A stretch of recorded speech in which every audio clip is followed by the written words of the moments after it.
Menace, the coach. And I'm the Beacon. And this is the Point Blank Perspectives Podcast.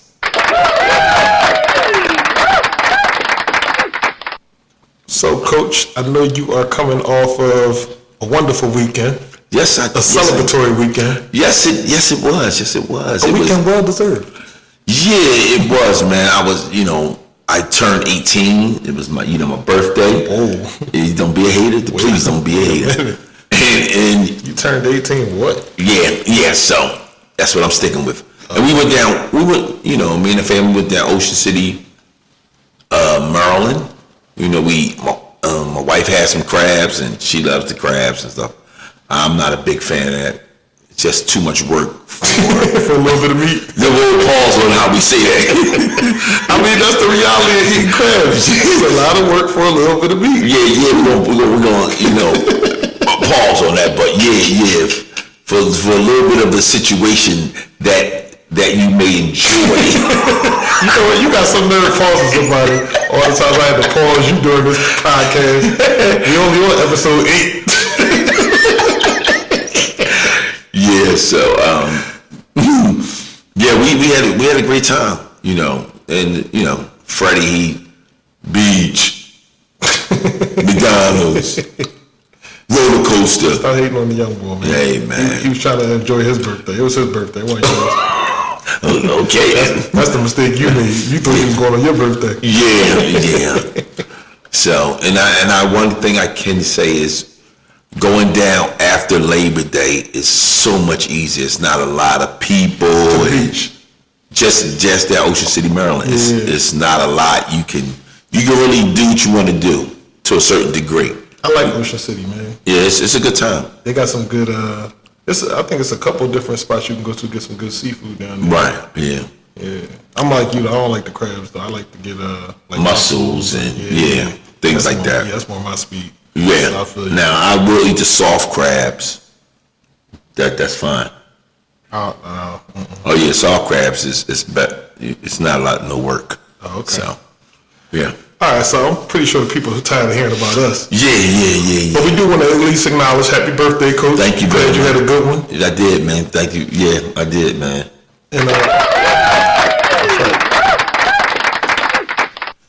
And also want to thank you for holding it down because I was on vacation for the last week. So yeah, I did my best. No, listen, man, the show is still going. We still getting downloads and listens and likes and all that. So listen, you did what you needed to do, and I appreciate that. No problem. I did my best. Now on to the topic. So what is the topic? Today I was thinking about why do men, and it might even transition into why do people stay in bad situations. Okay. Now, bad situations, when I say bad situations, it could be relationships. So why would somebody stay in a bad relationship? Why would somebody stay in a bad friendship? Why would somebody stay in a bad work relationship? And anything else that we can think of. Those were the 3 main points that crossed my mind when I thought about this topic. Okay, got you. And the reason why I thought about it was because recently I've had a number of different conversations with people, and it just seemed like they were in situations longer than they needed to be from the outside looking in. Okay. Whereas in some situations they realized they were in it too long, and in other situations they didn't realize that they were in it too long. But then when you mention like the time that they've been in it or how long it's been going on, then it kind of like was a light bulb went off to them or something. But and even myself, I've been guilty of staying in certain situations too long. So I understand that, but I think it's an important conversation to have. Right. Because there are a lot of people in life that are in certain situations that they probably need to remove themselves from. But again, when you're talking about, it's easy from the outside looking in, that person is in a bad situation and they should remove themselves. But if you don't know what a bad situation look like when you first get into it, that's how it is. You may not even realize it. Yeah, that's real. And then when someone brings it to your attention, you may go on defense and say, "Oh, that person hating on me." Yeah. And that may not be true, but the person is actually looking at, you're not the same person who you used to be. And sometimes it's not even that they hating. Sometimes the person might view it as you just don't know what you're talking about. Like they in denial. Right. Because some people be in denial. It's like, ooh, denial's a big word. That's a big word, people. but it's the truth. Yes, and you're right about that. They are in denial. They are in denial of the situation that they're in. It's like all of the evidence is lined up right in front of them. Right. You got the video footage. You got the audio recording. You got everything you need. You got the DNA sample and everything. Nah, that ain't how that went down. Right. No, that ain't me. That ain't me. The first thing, that ain't me. Like I was watching this show and lady thought her dude was cheating on her, right? Mm-hmm. So she hired that private investigator. Private investigator boy come back and say, yo, after all the investigating and all this, your man's not cheating on you. Okay. She talking about he don't know what he talking about. She got mad at the private investigator. Now mind you, he got all these files and everything, and she mad now because that man ain't really cheating. Wow. Denial, yo. Yeah. Yeah, denial of the whatever you want to say. That person is in denial. When we're talking about bad situation, it had me think of something. The other day I was at work, and I was waiting to get unloaded.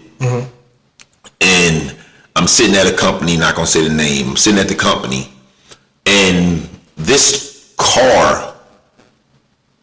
work truck was parked on a block, and the car was coming down real fast, and it crashed into the work truck. Oh, snap. That was a bad situation, and this was 6-something in the morning. The lady, when she slammed into the work truck that was parked, no lights on, it was just sitting there. And so when the dude, he must have stayed real close in the apartments. He come out when he heard the bang, The loud crash. He come out to see, what was going on, if he can help out. And when he looked to see it was his truck, he walked over there, and the lady started getting upset with him. I'm sitting in the work truck like, this is a bad situation early in the morning. She hit him so hard, I thought her airbags didn't even, nothing. And that's what I was shocked about. But that's a bad situation.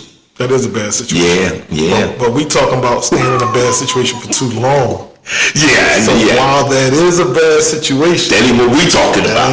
So I gotta bring you back on that. Please. No, you good. Yeah. But I guess getting back on topic, right? So I used the example of the woman that hired the private investigator or whatever, and being in denial about that, right?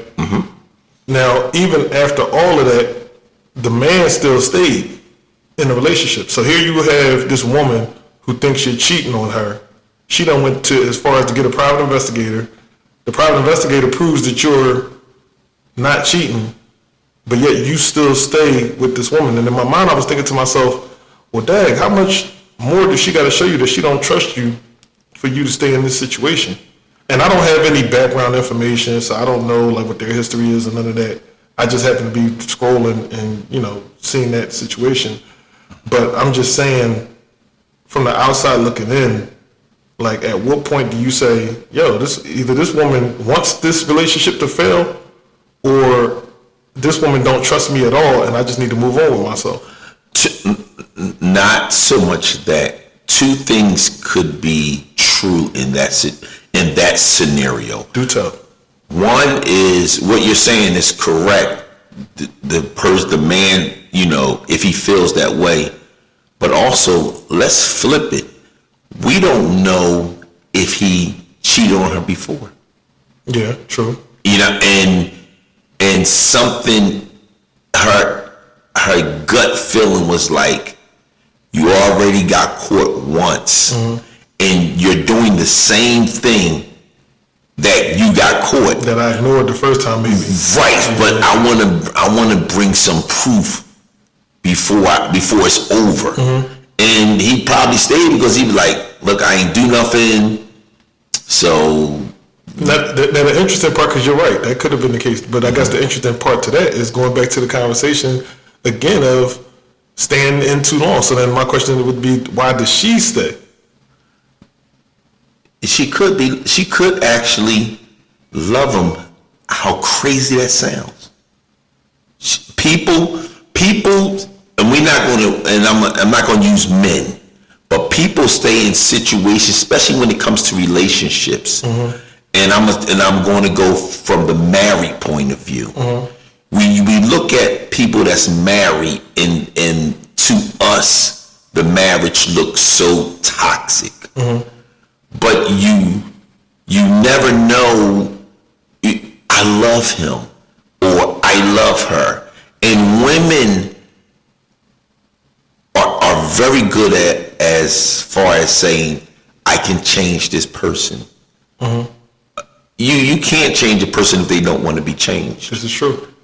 And so also, yeah, it's crazy when we talk about situations, married, and a lot of times you have, it looks, why is this person, why are these two people still together? And I hate when somebody says, I'm staying for the kids. That's the wrong reason for staying married. Yeah, no, that's real. For kids. Because what happens is, as these kids are growing up and they see the mother and the father disrespecting each other, that kid or kids think that this is what marriage is. And that's not a good sign. Or there's a lot of examples of two people co-parenting but just can't be together. It's always we have examples of it. I know people they was horrible together. At what point did it go wrong? I don't know. When I met them, it was the relationship, the marriage was horrible. Right.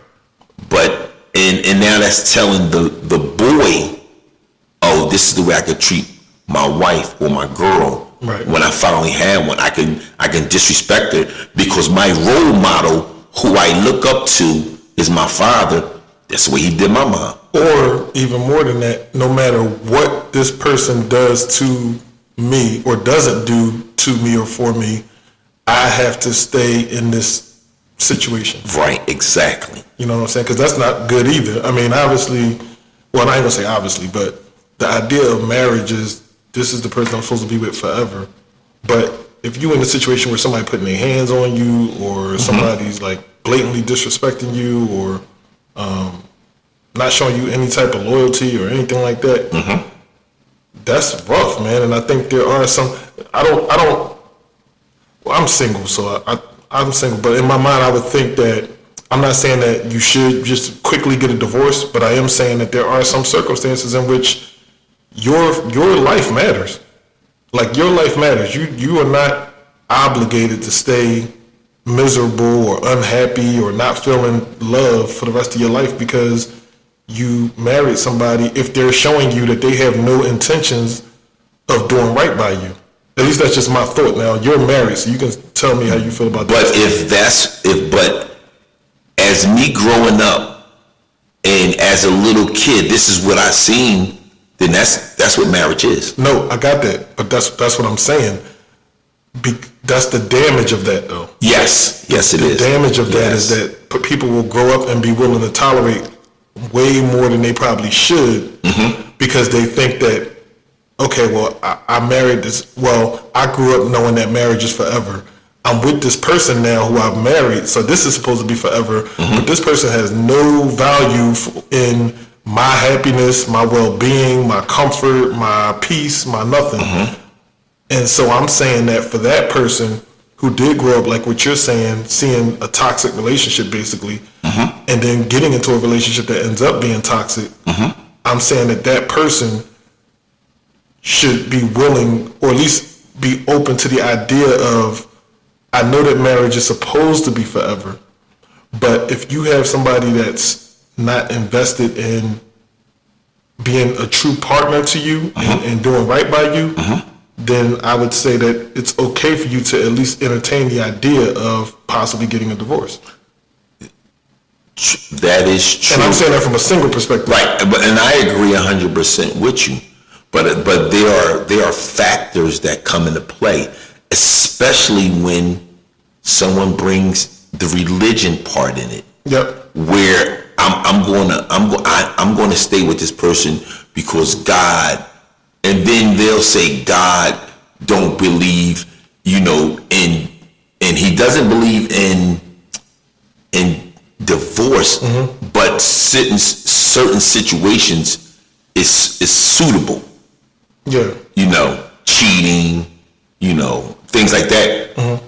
But again, if I'm the man or woman, the person, whoever the person is, and especially if I had a big wedding, I don't want to be seen as going back out there into the dating scene again. So I will just put up with this person. See, and that's wild, because to me, and because I'm single, to think that I'm going to just disregard all of my well-being for the sake of saving face. And people do that. Yeah, I know they do, but I'm just saying that to me that's insane. That's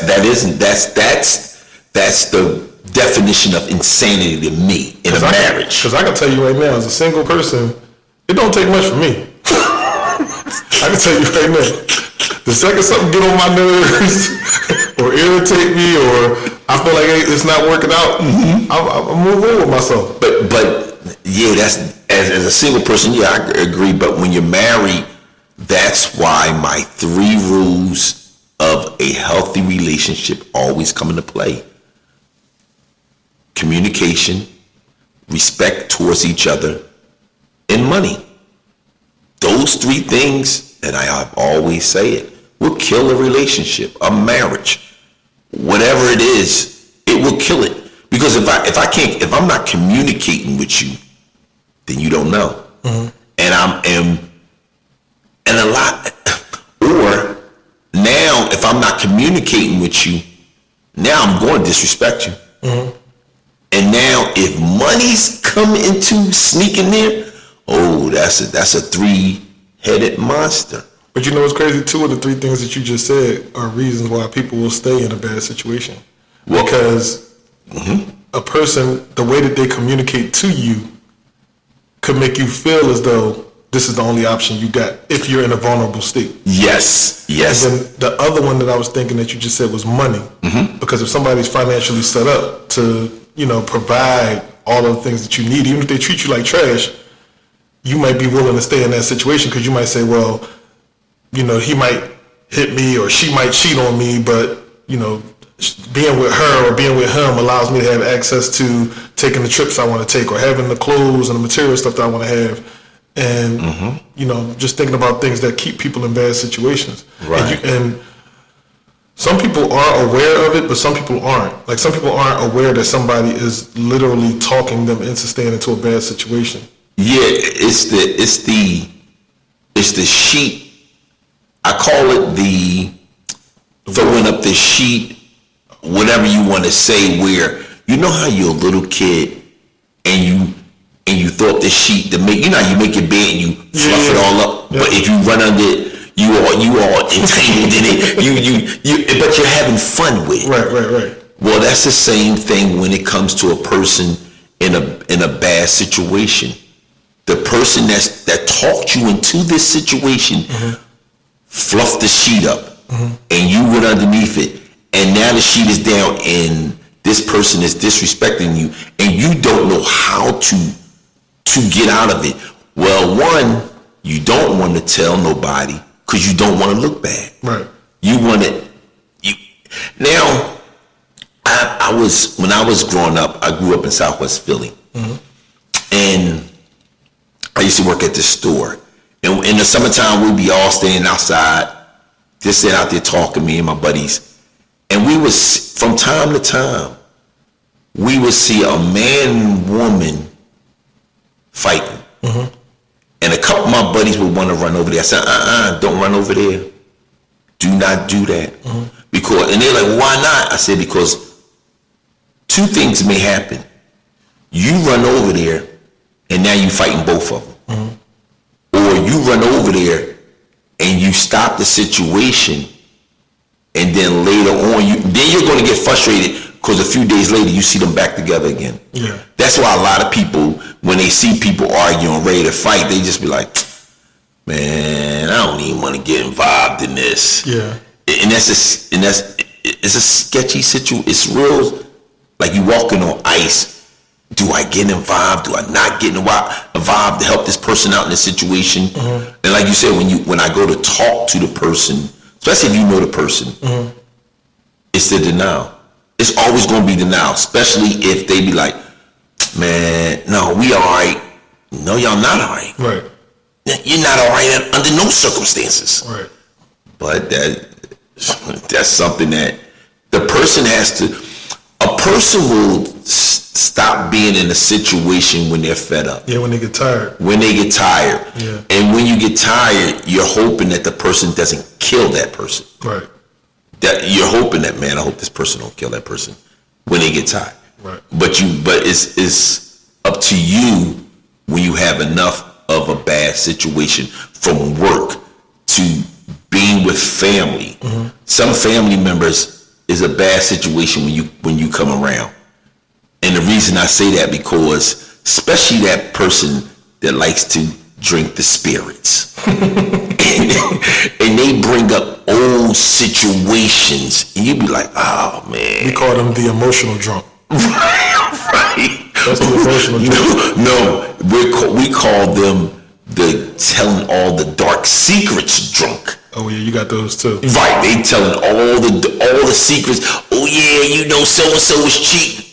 What? what are we doing here? No more looking for you. Right. No more looking for you. You know, like a lot of times when I'm in that situation and I see it going down, I just get me a plate or something. I just go sit in the corner and I'm like, ooh, this is gonna be a good one. This boy over there trying to catch the gossip. Yeah, I'm trying to catch all the gossip. Ooh, really? You ain't antagonizing. You hyping it up. No, listen. I won't say nothing out loud. I'll say to myself, damn. Ooh. And now, whoever they're talking about, I immediately shift to that person because I want to see your face. Because if you ain't like, you know when somebody's guilty, the look on their face like, damn, man, why you say that? Right. Damn, man, why you gotta bring that up? Yeah, so. Or sometimes you be sitting there and you hear them talking, and then you be looking at the other person like, come on, man, I hope this ain't true. I hope this ain't true. Please tell me this ain't true. Oh, it's true. No, because I remember one time I was in a situation like that, but I was at work. This is when I worked like in a warehouse. Like I wasn't in corporate America yet. So this dude and this chick, they argued. Yo, the chick said something crazy about the bull.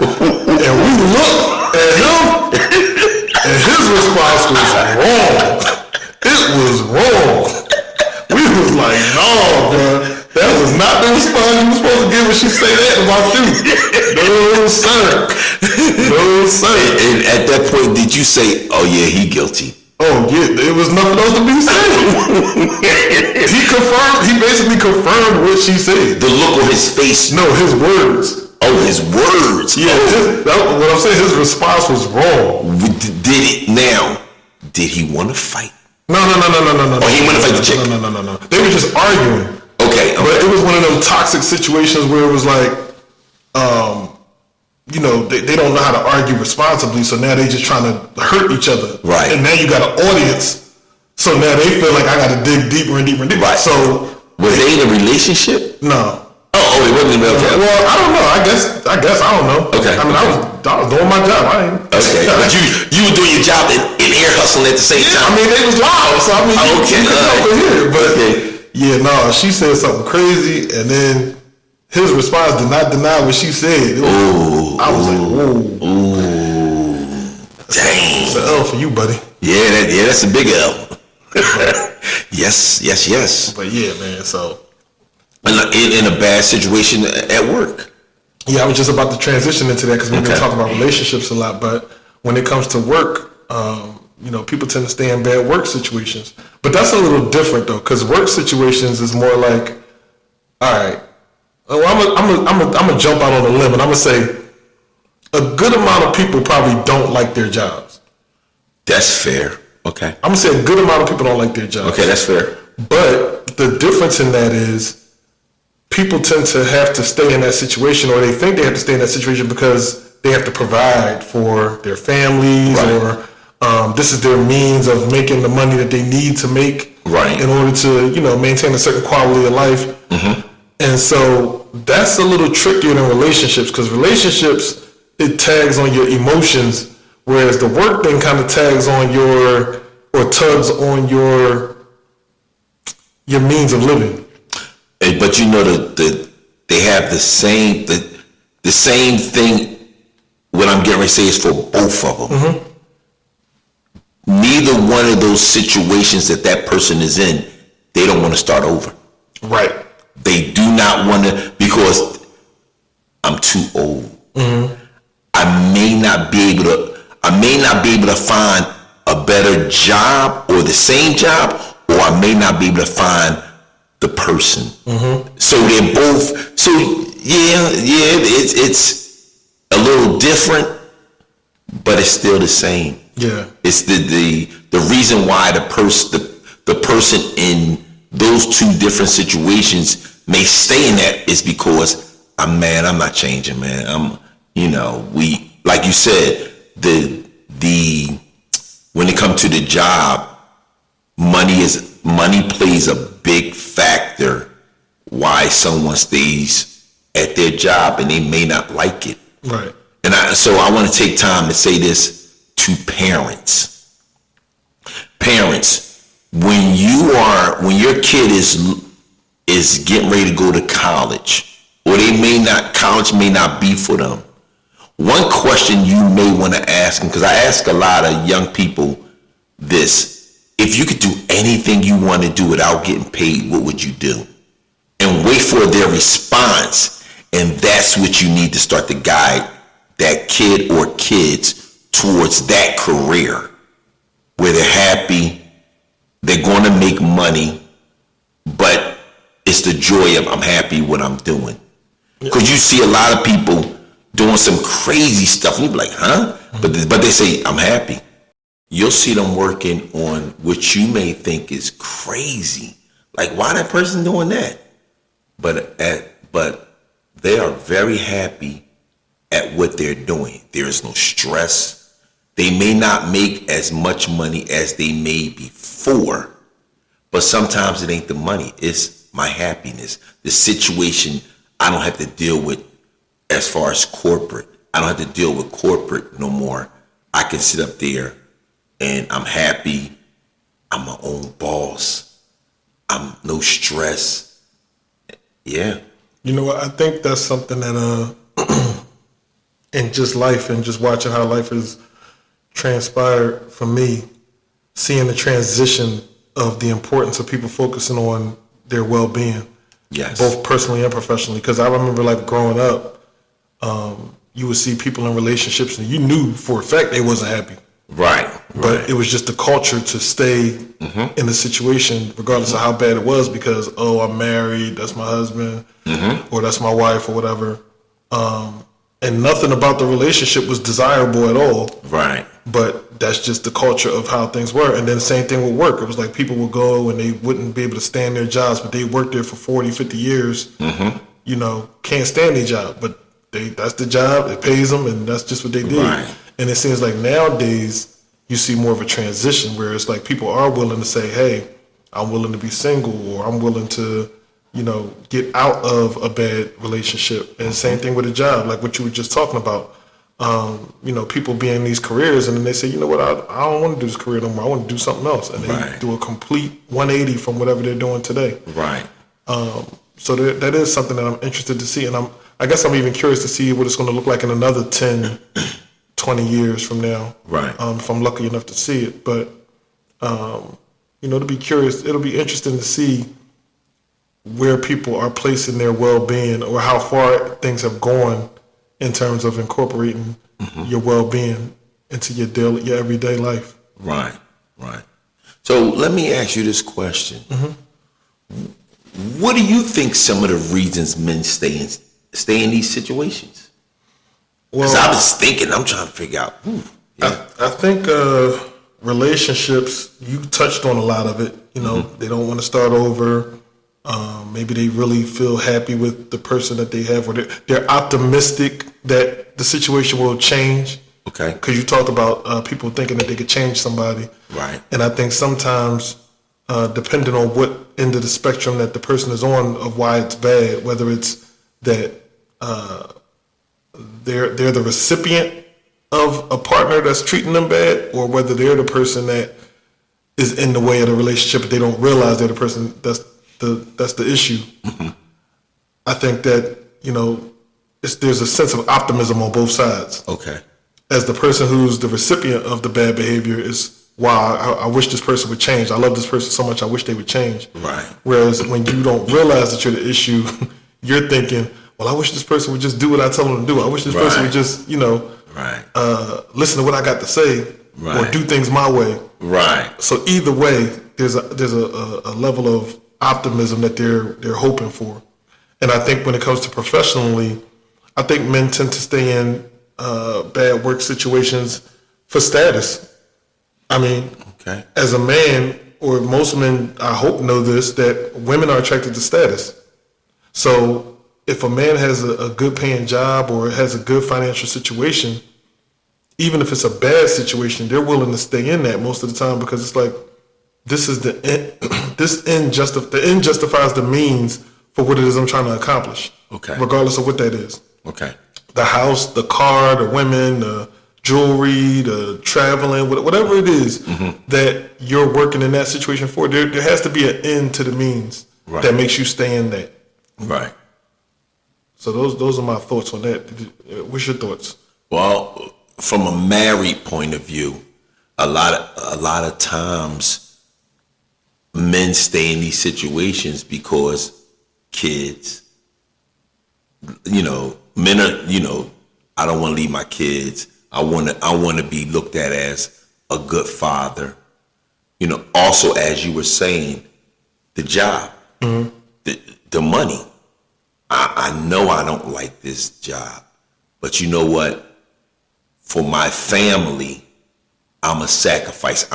As we say, take one for the team. I'm going to take one for the team so my family can be all right, because I want my kids to go to the best schools. I want to set my kids up for later on, so when they get older, I'm going to work hard so when they get older, they don't have to go through too much struggling. That's reasons why us as men, we stay in these situations, or we get into a situation where we don't realize that the woman we're with is bashing us every chance they get. And after a certain while, we just get so tired and we just be like, all right, no problem. We just give up. We be like, all right, you know what? This is who I'm with, man. I'm going to just deal with her, because I ain't got time. I don't want to deal with nothing else. I was just about to circle back to that point, because that was the one that I think that that we didn't cover, but you just brought it up. But I think the one I'm thinking of might be a little bit different, but it's around the same thing. Because I was going to say like comfortability or complacency. But what you're talking about, somebody being defeated. So I'm wondering if that's a little different, which I think it is. Because when you think about somebody staying in a situation that's bad, and I'm talking about complacency or being too comfortable, it's like, you know what? It's a terrible situation, but I'm used to it. Right. You know, it's like I've adapted to what the situation is. Right. Now, again, that could feed into what you were just saying, which is why I triggered the thought when you talk about somebody just giving up. Right. Because there is some level of, you know what? I know it's bad, but it could be worse. So I'll just stay in this. That little scenario that you said, that's how men will justify it. Man, it could be worse. You know what? I'm staying. I'm gonna suck it up. As we say, I'm taking one for the team because again, it could be worse. Right. You know, and it could be better. Yeah, and that's the thing. I think the idea that it could be better is a foreign concept because we wasn't taught it. Exactly. You don't know nothing that you wasn't taught. Exactly. You only know what you were. If you were never taught it or never seen the other side of something, then you only know one way. Right. You only know, okay, well, this is the way it is. You know, at one time it was, I always thought, well, if I sit there and I make my bed this way and fold the sheet this way, that's the way it is. Not realizing, oh, well, you can fold it super tight where it don't move.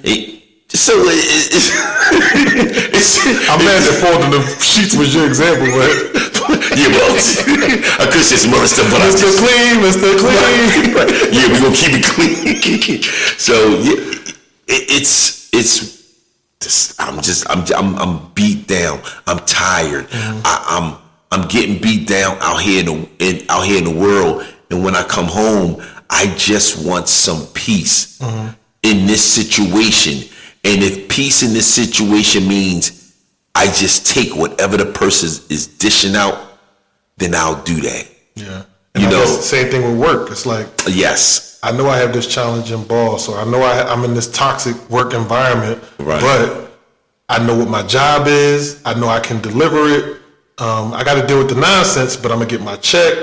And that's the thing. Yeah. I'm going to get a check every week or every 2 weeks, but I know a check is coming that I can pay those bills. And then when you start talking about trying to get somebody to think about looking for a new job, they might be looking at it like, well, now I got to update my resume. I got to go on all these interviews. I got to do this. I got to do that. Man, I can just stay where I'm at and be perfectly fine. Some people have that mentality and that mindset. Right. It ain't that bad. It ain't going to be that bad. Right. I mean, that's only 8 hours a day. It's only 12 hours a day. It ain't that bad. I still got my weekends. Right. And then the situation really gets bad for a man is if I'm dealing with that type of toxic at work and then I come home. Yeah. And I got to deal with the toxic at home with this woman. Yeah. And you know what? Then what you say? You know what, man? Let me take me a drink. And then one drink, and then you drink just to drown that person out. Because I can't drown the job out because I don't want to lose my job for drinking. Right. But I'll drink just to drown this person out. Some people smoke. Yeah. You whatever your vice is, you do it. Yeah. Just the issue of getting away. But I guess that's the scary part, or it could be a scary part about staying in this situation too long, because you might not even realize, one, you're in this bad situation that's affecting you emotionally, but now you're doing this vice all the time that's affecting you physically. Right. And altering your emotions. Right. Because to the point that you talked about earlier where, you might have a person that drinks to, get by, but now they drinking and now they having all these emotional outbursts. You know what I'm saying? So it's a lot that goes into it. It's like a downward spiral, I guess. Right. Yeah, it is. That's why it's important for people to be mindful of these bad situations. Right. And I know you had mentioned friends and family earlier, but we didn't really talk about those relationships. Right. That could be part 2. Yeah. Well, I mean, we could touch on a little bit now. We don't got to go too deep. Okay. Just thinking about bad situations with family and friends, especially family, that one is really hard because depending on who the family member is and what your status is, that could be rough. So, like, for example, if you're in a bad home situation and you're a child and your bad situations with your mother and father, that's rough. Like, that's a terrible situation to be in. Or even if you are a child and you're in a situation where it's a sibling. Right. You know what I'm saying? Because if your sibling is treating you dirty or doing you wrong or whatever, there's going to be moments where the parents ain't going to be there to protect you or whatever. Right. So, I mean, I grew up an only child, so that's not really my experience. But, just in the nature of having the conversation. And that happens. Yeah. That definitely happens where you have and you feel for the kid or the kids, especially when they young and they getting beat on. Yeah, can't defend themselves. Right. And so what happens is we're gonna circle back around where that man that's dealing with that, that's dealing in this toxic work environment, and then come home and deal with this toxic woman. The only release that they can get all their frustration out a lot of times is that kid, right, or those kids. And when the kid do something that's a regular kid, the parent just snap. Yeah, the man snaps out. So that or even the woman. Or the woman. And so it had me thinking, can you avoid the situations? You know, can you? Yeah, that's what I'm saying. Like, I don't have an answer for it. I mean, they say they got like the counselors at the school and stuff like that, but let's be real. Like, you probably not gonna feel comfortable enough as a kid to go and speak about what's going on in your home to a stranger. No, because most parents say, whatever happened, you better be quiet. Don't say nothing. Right. So what do a kid? You still got to go home to that parent. Right. You still got to go home. Yeah. You know, and it's not so much if you don't know how to. You can't avoid the situations if you don't even recognize them. Right. So before you can think of, can I avoid it? It's, what does it look like? At what point do I say, oh man, this ain't really good for me? That's when once you recognize it, then you can start to avoid it. You can do certain things. I don't know too much on your job. What can you do in your job to avoid a toxic situation? I'm a truck driver, so I'm by myself all day. So I don't, I mean, but I've worked blue collar and white collar, and I think in both instances, it's a little bit different depending on like the type of job. But I'm just saying, the one thing is, if it's people, you have to figure out, okay, well, how can I navigate that person? Because even at your job, like, I know you drive and you stay to yourself most of the time, but you probably have to come across certain people where it's like, even if it's for a brief instance, you may have had a situation where it's like, man, I really don't feel like dealing with such and such today. I don't really feel like talking with such and such today. Have you ever had that? It did. Yes, and the way I handle it is when I go to some of these companies and the person that's unload me want to just talk. I go to ship it. That sounded crazy. Okay, I go. Okay. The person that's unloading me. The person that is unloading the truck. There you go. Okay, yeah. Go look it up. Please pause on that. You're right. But the person that's taking the steel off the truck, some of them like to just want to talk. And some days I just don't want to do no talking. So I'll be like, as I'm showing up and unstrapping the steel, I'm like, all right, hurry up, man, so I can get ready to go. Yeah. I'm trying to, like, oh man, I'm running behind. And they be like, oh yeah, I just want to say, oh yeah, okay, cool. And I'm out, you know what I mean? Yeah, so something like that. Like you realize, okay, this is this person's personality. Right. Or this is the characteristic that they have that I'm not too fond of. Right. And so you have to figure out, okay, well, how am I going to engage?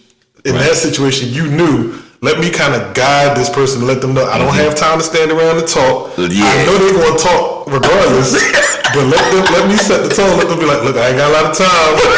Boom. And then before you know it, now you can get up out of there. Right. Mm-hmm. So, yeah, no, I got you. I think going back to me, and the way I would answer that question is understanding the people. So knowing how to navigate the people.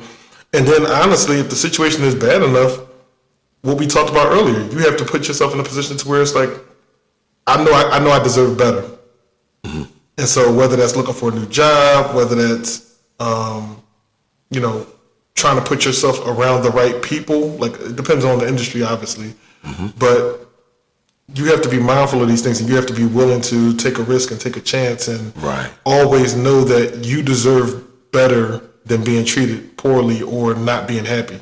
Right, and that goes for any situation that you're in, Absolutely. from relationship, family, work, no matter what situation you find yourself in, you have to want better. Right.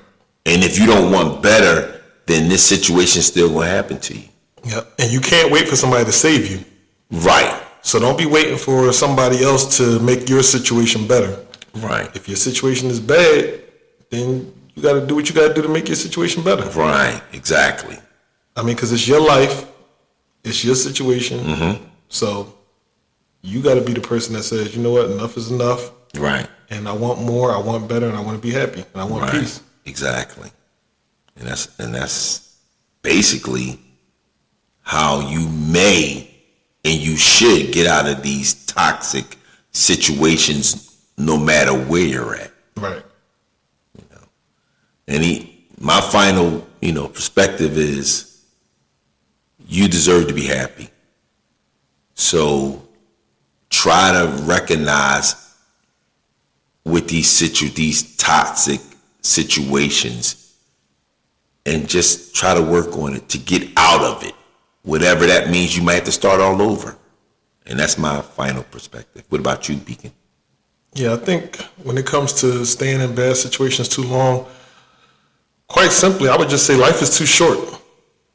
Life is too short and tomorrow's not promised. So again, while you sitting around waiting for things to change or waiting for somebody to come save you, the reality is you might not have that much time. So you want to enjoy yourself as much as possible. You want to be happy as much as possible because, it's not normal. And I don't care what people try to make you believe. It's not normal for you to feel defeated. It's not normal for you to be complacent. It's not normal for you to not be happy all the time or most of the time. Mm-hmm. If you're in a situation where you're feeling any of those emotions or most of the time, then it's time for you to move on from whatever is making you feel that way. Right. No matter what someone says. Exactly. You move on. Yep. No matter what you were taught. Ain't nobody got to teach you when you're not happy. Nobody has to teach you that. Right. You know if you're not happy. And even when you don't know, the people who know, and they're probably telling you. Right. So if you got a bunch of people telling you that you're unhappy or something is not right or something is off with whether it's your relationship or your work, your job, whatever, if you got a number of people that's able to just walk up to you that are close to you and they're able to tell something is off, you probably should pay attention to that. Yes. And if you can't resolve that situation within the situation, so if you can't resolve whatever's making you unhappy in the relationship or at the job or whatever, then you need to start looking at, okay, well, where else do I need to be in order to make myself happy? Right. Exactly. So on that note, I'm the coach. And I'm the Beacon. And this has been the Point Blank Perspectives Podcast.